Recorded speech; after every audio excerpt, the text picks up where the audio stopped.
അപ്പോൾ കാരുണ്യത്തിൻ്റെ മതമായ, സ്നേഹത്തിൻ്റെ മതമായ, സമാധാനത്തിൻ്റെ മതമായ ഇസ്ലാമിനെയാണ് പൊളിറ്റിക്കൽ ഇസ്ലാം എന്നൊക്കെ വിളിച്ച് ഇസ്ലാമിൻ്റെ ശത്രുക്കളായ കുറച്ച് പേര് ഒരു ഭീകര സംഘടനയായിട്ടൊക്കെ വ്യാഖ്യാനിക്കുവാനായിട്ട് ശ്രമിക്കുന്നത്. അതെല്ലാ മതങ്ങളിലുമാണ്.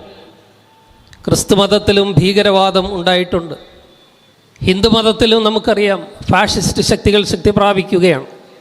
അതൊന്നും യഥാർത്ഥ മതവുമായിട്ട് ബന്ധപ്പെട്ടവരല്ല. അതേത് മതത്തിൻ്റെ പേരിലായാലും സ്നേഹത്തിൻ്റെയും കാരുണ്യത്തിൻ്റെയും ധർമ്മത്തിൻ്റെയും എതിർപക്ഷത്ത് നിൽക്കുന്നവരെ തിരിച്ചറിയുവാനും ഒറ്റപ്പെടുത്തുവാനും യഥാർത്ഥ സ്നേഹത്തിൻ്റെയും കാരുണ്യത്തിൻ്റെയും ധർമ്മത്തിൻ്റെയും മൂല്യങ്ങളെ ഉയർത്തിപ്പിടിക്കുവാനുമൊക്കെ നമുക്ക് സാധിക്കുമ്പോഴാണ് നമുക്ക് മതമൈത്രി പുനഃസ്ഥാപിക്കുവാനായിട്ട് സാധിക്കുന്നു.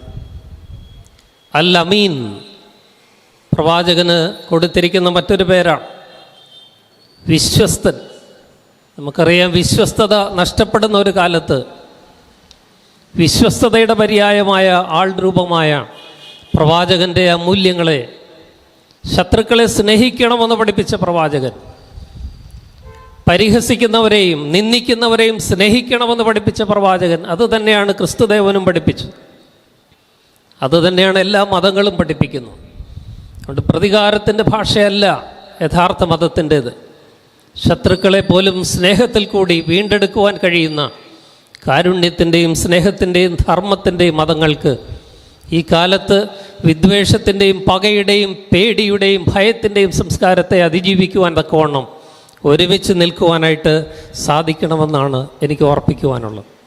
പ്രവാചകൻ്റെ ആ കാരുണ്യത്തിൻ്റെ എനിക്ക് ഏറ്റവും ഇഷ്ടമുള്ള ഒരു പേരാണ് റഹ്മാൻ. ധാരാളം പേര് ആ പേര് സ്വന്തം പേരായിട്ട് സ്വീകരിച്ചിട്ടുണ്ട്. ഇന്നിവിടെ പ്രസംഗത്തിലൊക്കെ ആ വാക്ക് കടന്നു വന്നു. റഹ്മത്ത്, കാരുണ്യം, റഹ്മാൻ, കാരുണ്യവാൻ. ഞാൻ ഭാഗമായിരിക്കുന്ന യാക്കോബായ സുറിയാനി സഭ, ആ പേരിൽ തന്നെ ഉണ്ട്. സുറിയാനി എന്നതൊരു ഭാഷയാണ്, യേശു ക്രിസ്തു സംസാരിച്ച ഭാഷയാണ്. അറബിയുമായിട്ട് വളരെ അടുത്ത ബന്ധമുള്ള സഹോദര ഭാഷയാണ്. ഞങ്ങളുടെ ആ സുറിയാനി ഭാഷയിൽ കാരുണ്യം എന്നുള്ളതിന് പറയുന്ന പേര് റാഹേം. നമ്മുടെ എബ്രായ സഹോദരങ്ങൾ റഹം എന്ന് പറയും. എല്ലാം ഒരു മൂലമാണ്.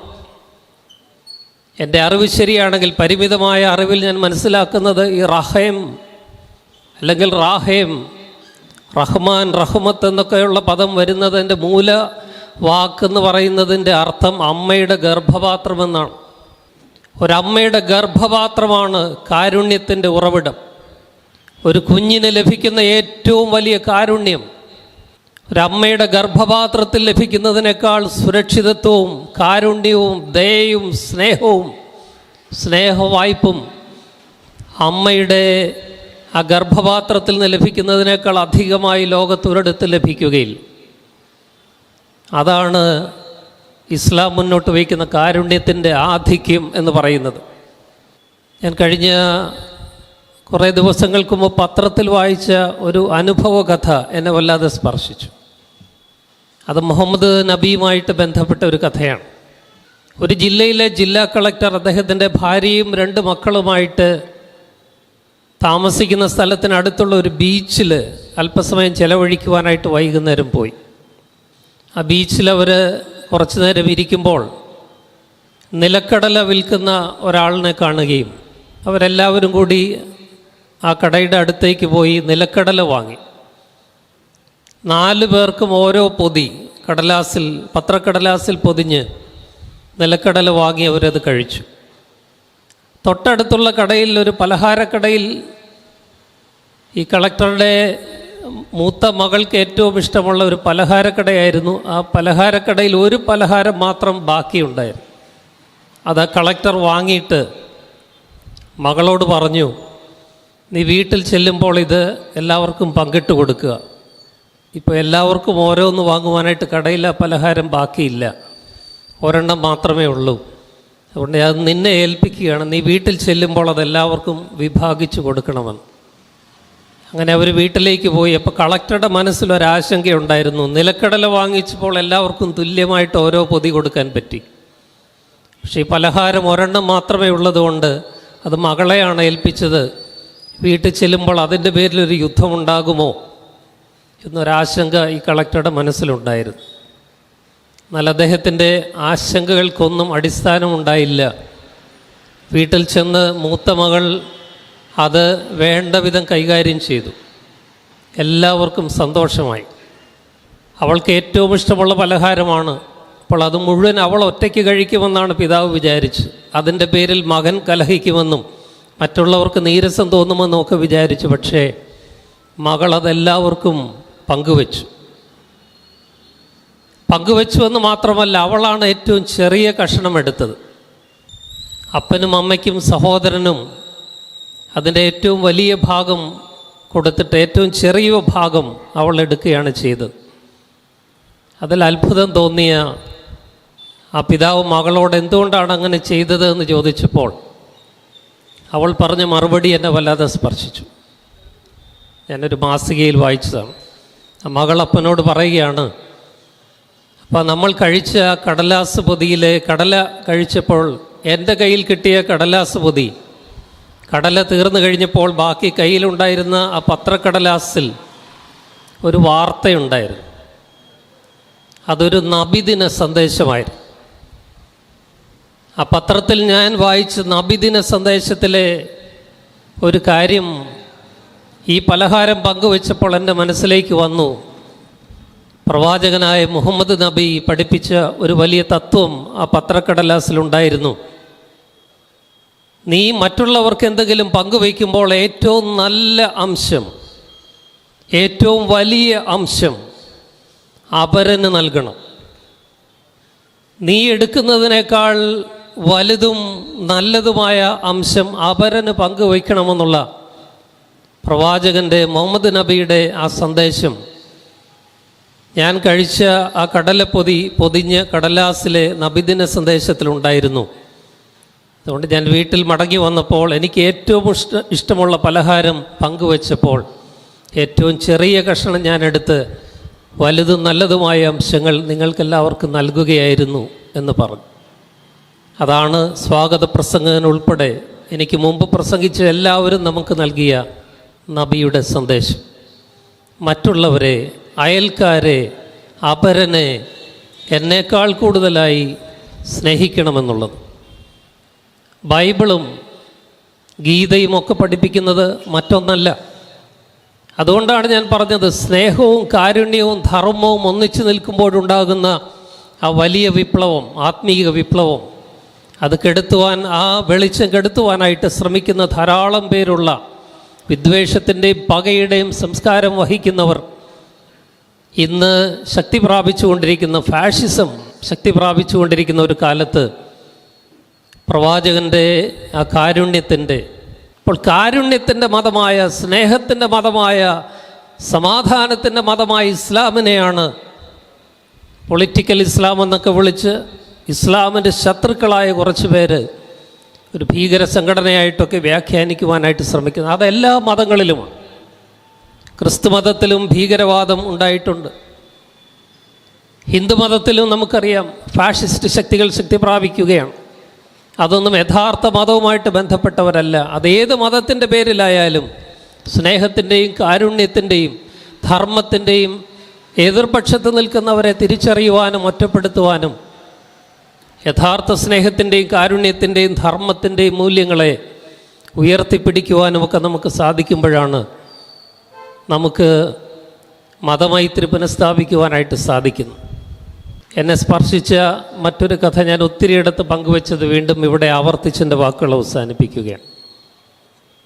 ബഷീർ എന്ന് പറയുന്ന ഒരു സാധാരണ മുസ്ലിം സഹോദരനെക്കുറിച്ച് കേരളത്തിൽ അറിയപ്പെടുന്ന അർബുദ രോഗ വിദഗ്ധനായ oncologist doctor VP Gangadharan sir അദ്ദേഹത്തിൻ്റെ അനുഭവക്കുറിപ്പുകൾ സമാഹരിച്ച ജീവിതമെന്ന മഹാ അത്ഭുതമെന്ന പുസ്തകത്തിൽ എഴുതിയിരിക്കുന്ന ഒരേട് നിങ്ങളുമായി ഞാൻ പങ്കുവയ്ക്കുക. എന്നെ അത്രമാത്രം സ്വാധീനിച്ചതായതുകൊണ്ടാണ് ഞാനത് എല്ലായിടത്തും ആവർത്തിക്കാറുള്ളത്. ബഷീർ ലുക്കീമിയ എന്ന മഹാരോഗം പിടിപെട്ട് ഗംഗാധരൻ ഡോക്ടറുടെ ചികിത്സയിൽ കഴിയുകയാണ്. അദ്ദേഹം കീമോതെറാപ്പിയൊക്കെ എടുക്കാനായിട്ട് ചെല്ലുമ്പോൾ ആ വലിയ വേദനയുടെ മധ്യത്തിലും വേദനയൊക്കെ അടക്കി പിടിച്ച് മറ്റുള്ളവരെ തമാശ പറഞ്ഞ് മറ്റു രോഗികളെ ആശ്വസിപ്പിക്കുന്ന പ്രകൃതക്കാരനായിരുന്നു. ബഷീർ എന്ന ആ മനുഷ്യന് താൻ ജീവന് തുല്യം ദൈവത്തിന് തുല്യം സ്നേഹിച്ച ഡോക്ടർ ഗംഗാധരനുമായിട്ട് വളരെ അടുപ്പമുണ്ടായിരുന്നു, ആത്മബന്ധമുണ്ടായിരുന്നു. ഡോക്ടർ ഗംഗാധരൻ്റെ ഒരു പ്രത്യേകത ഏതാണ്? അദ്ദേഹം രോഗികളെയെല്ലാം സഹോദരങ്ങളായിട്ടും മാതാപിതാക്കളായിട്ടും കുഞ്ഞുങ്ങളായിട്ടുമൊക്കെ കാണുന്ന ഒരു ദൈവം അനുഗ്രഹിച്ച ദൈവത്തിൻ്റെ സ്പർശമുള്ള ഒരു ഡോക്ടറാണ്. അപ്പോൾ ഒരിക്കൽ അദ്ദേഹത്തിൻ്റെ രോഗം മൂർച്ഛിച്ചു. തനിക്കിനി അധികം നാളുകളില്ല എന്ന് അദ്ദേഹത്തിന് തന്നെ സ്വയം തോന്നി. ഡോക്ടർ ഗംഗാധരൻ്റെ അടുത്ത് ചെന്നിട്ട് ഒരപേക്ഷ വെച്ചു. ഡോക്ടർ, എൻ്റെ ഏറ്റവും അടുത്ത ഒരു സുഹൃത്ത്, ഹൈന്ദവ സുഹൃത്ത്, അദ്ദേഹത്തിൻ്റെ കല്യാണമാണ്, ഗുരുവായൂരാണ്, അവിടെ ഒന്ന് പോയി വരുവാനായിട്ട് എനിക്ക് അനുവാദം തരണം എന്ന് പറഞ്ഞു. അപ്പോൾ ഡോക്ടർ ആദ്യം മടിച്ചു. കാരണം കീമോതെറാപ്പിയൊക്കെ കഴിഞ്ഞ് വിശ്രമിക്കേണ്ട സമയമാണ്, യാത്രയൊക്കെ ചെയ്താൽ ഇൻഫെക്ഷൻ ഉണ്ടാകാനുള്ള സാധ്യതയുണ്ട്. പക്ഷേ അദ്ദേഹത്തിൻ്റെ നിർബന്ധത്തിന് മുമ്പിൽ വഴങ്ങി ചില കണ്ടീഷൻസൊക്കെ കൊടുത്ത് പോയി വരാനായിട്ട് അനുവാദം കൊടുത്തു. അദ്ദേഹം ആ കല്യാണത്തിൽ സംബന്ധിച്ചിട്ട് തിരികെ വന്ന് ഒരു ദിവസം ഡോക്ടറുടെ ഓഫീസിലേക്ക് കയറി ചെന്ന് കയ്യിലുണ്ടായിരുന്ന ഒരു പൊതി, ഒരു സമ്മാന പൊതി ഡോക്ടർക്ക് സമ്മാനിച്ചു. എന്നിട്ട് ഡോക്ടർ ഗംഗാധരനോട് ബഷീർ പറഞ്ഞ വാക്കുകൾ ഇതാണ്: ഡോക്ടർ, അങ്ങേക്കറിയാമല്ലോ ഞാൻ അങ്ങയെ ജീവന് തുല്യം ദൈവത്തിന് തുല്യം സ്നേഹിക്കുന്നു. എൻ്റെ മനസ്സ് പറയുന്നു എൻ്റെ ജീവിതത്തിന് ഇനി കുറച്ച് ദിവസങ്ങൾ മാത്രമേ ബാക്കിയുള്ളൂ. ഞാൻ മരിക്കുന്നതിന് മുമ്പ് എനിക്കൊരു വലിയ ആഗ്രഹമായിരുന്നു അങ്ങയ്ക്കൊരു സമ്മാനം നൽകണമെന്ന്. അതാണ് ഈ പൊതിയിലുള്ളത്, അങ്ങത് സ്വീകരിക്കണം. അങ്ങിത് അങ്ങയുടെ സ്വീകരണ മുറിയിലെ അലമാരിയിൽ വയ്ക്കണം. അങ്ങിത് കാണുമ്പോഴൊക്കെ ബഷീറിനെ ഓർത്ത് ഒരു വാക്ക് പ്രാർത്ഥിക്കണം. ഇതെൻ്റെ അവസാനത്തെ ആഗ്രഹമാണ് എന്ന് പറഞ്ഞ് അദ്ദേഹം ഗുരുവായൂരിൽ നിന്ന് കല്യാണം കഴിഞ്ഞ് മടങ്ങിയപ്പോൾ വാങ്ങിയ ആ സ്നേഹസമ്മാനം താൻ ജീവന് തുല്യം സ്നേഹിച്ച ഡോക്ടർ ഗംഗാധരന് കൈമാറുകയാണ്. അദ്ദേഹം അത് തുറന്നു നോക്കിയപ്പോൾ അത്ഭുതപ്പെട്ടു പോയി. അത് ഗുരുവായൂരപ്പൻ്റെ ഒരു ചിത്രമായിരുന്നു. അത് സന്തോഷത്തോടെ ഏറ്റുവാങ്ങി ചിരിക്കുന്ന മുഖത്തോടെ നിൽക്കുന്ന ഡോക്ടർ ഗംഗാധരനെ നോക്കി അദ്ദേഹത്തെ ജീവന് തുല്യം സ്നേഹിച്ചിരുന്ന ബഷീർ പറഞ്ഞു, സാറേ, 5 നേരം നിസ്കരിക്കുന്ന ഒരു മുസ്ലിം സഹോദരൻ അങ്ങേക്ക് നൽകുന്ന സമ്മാനമാണിത്. ഇത് കാണുമ്പോഴൊക്കെ അങ്ങ് എന്നെ ഓർത്ത് പ്രാർത്ഥിക്കണം. ഇത് പറഞ്ഞിട്ട് ദിവസങ്ങൾക്ക് ശേഷം അദ്ദേഹം ഈ ലോകത്ത് നിന്ന് യാത്ര പറഞ്ഞു. ഇതാണ് ഇസ്ലാം. ഇതാണ് എല്ലാ മതങ്ങളും നമുക്ക് നൽകുന്ന സന്ദേശം. അതുകൊണ്ട് കാരുണ്യത്തിൻ്റെ മതവും സ്നേഹത്തിൻ്റെ മതവും ധർമ്മത്തിൻ്റെ മതവും സഹോദരങ്ങളും സ്നേഹിതരുമാണ്. അതിൻ്റെയൊക്കെ പേരിൽ അതിൽ വിശ്വസിക്കുന്നവരെ തമ്മിൽ തെറ്റിപ്പിക്കുവാനും വെറുക്കുവാനുമൊക്കെ പഠിപ്പിക്കുന്നവർക്ക് ആ മതങ്ങളുമായിട്ട് യാതൊരു ബന്ധവുമില്ല എന്ന് നാം തിരിച്ചറിയണം. അവരേത് മതത്തിൽപ്പെട്ടവരാണെങ്കിലും അവരെ തള്ളിപ്പറയുവാനും ഒറ്റപ്പെടുത്തുവാനും കഴിയുമ്പോഴാണ് യഥാർത്ഥ മതങ്ങൾ അതിൻ്റെ സത്തയും അതിൻ്റെ ആർജവവും പുറത്തെടുക്കുവാനായിട്ട് സാധിക്കുന്നു. ഖുർആൻ പഠിപ്പിക്കുന്നത് പോലെ നമ്മളെല്ലാം ഓരോ മതങ്ങളിലായിരിക്കുന്നത് നമുക്കൊരു ഐഡൻറ്റിറ്റിക്ക് വേണ്ടി മാത്രമാണ്. അതിനപ്പുറത്ത് നമ്മളെല്ലാം ഇപ്പോൾ പ്രസംഗിച്ചപ്പോൾ കേട്ടതുപോലെ ഒരേ ആദമിൻ്റെയും ഒരേ ഹവ്വയുടെ മക്കൾ തന്നെയാണ്. ഒരേ മാതാപിതാക്കളുടെ മക്കളാണെങ്കിൽ നമ്മൾ സഹോദരങ്ങളല്ലേ? സഹോദരങ്ങൾ തമ്മിൽ എങ്ങനെയാണ് യുദ്ധം ചെയ്യുക?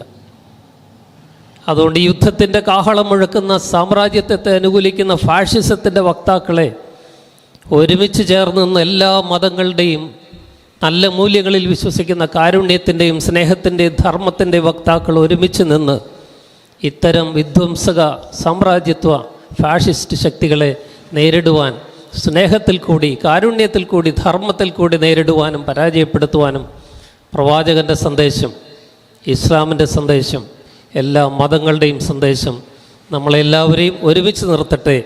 വിദ്വേഷവും പകയും പേടിയും ഭയവും അവയുടെ പുതിയ സംസ്കാരവും ഇല്ലാതാവട്ടെ. സ്നേഹത്തിൻ്റെ മതമായ സമാധാനത്തിൻ്റെ മതമായ ഇസ്ലാമിനെയാണ് പൊളിറ്റിക്കൽ ഇസ്ലാം എന്നൊക്കെ വിളിച്ച് ഇസ്ലാമിൻ്റെ ശത്രുക്കളായ കുറച്ച് പേര് ഒരു ഭീകര സംഘടനയായിട്ടൊക്കെ വ്യാഖ്യാനിക്കുവാനായിട്ട് ശ്രമിക്കുന്നത്. അതെല്ലാ മതങ്ങളിലുമാണ്. ക്രിസ്തു മതത്തിലും ഭീകരവാദം ഉണ്ടായിട്ടുണ്ട്. ഹിന്ദു മതത്തിലും നമുക്കറിയാം ഫാഷിസ്റ്റ് ശക്തികൾ ശക്തി പ്രാപിക്കുകയാണ്.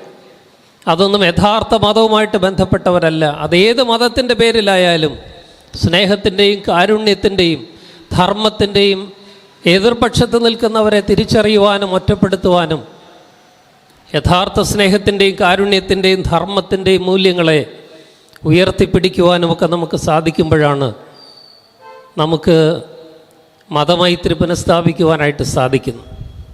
ഈ കൂട്ടായ്മയ്ക്ക് എന്നെയും ക്ഷണിച്ചതിന് സംഘാടകരോടുള്ള നന്ദി ഒരിക്കൽ കൂടി ഹൃദയപൂർവ്വം അർപ്പിച്ചുകൊണ്ട് എല്ലാവർക്കും എല്ലാ അനുഗ്രഹങ്ങളും നേർന്നുകൊണ്ട് ഞാൻ എൻ്റെ വാക്കുകൾ അവസാനിപ്പിക്കുന്നു.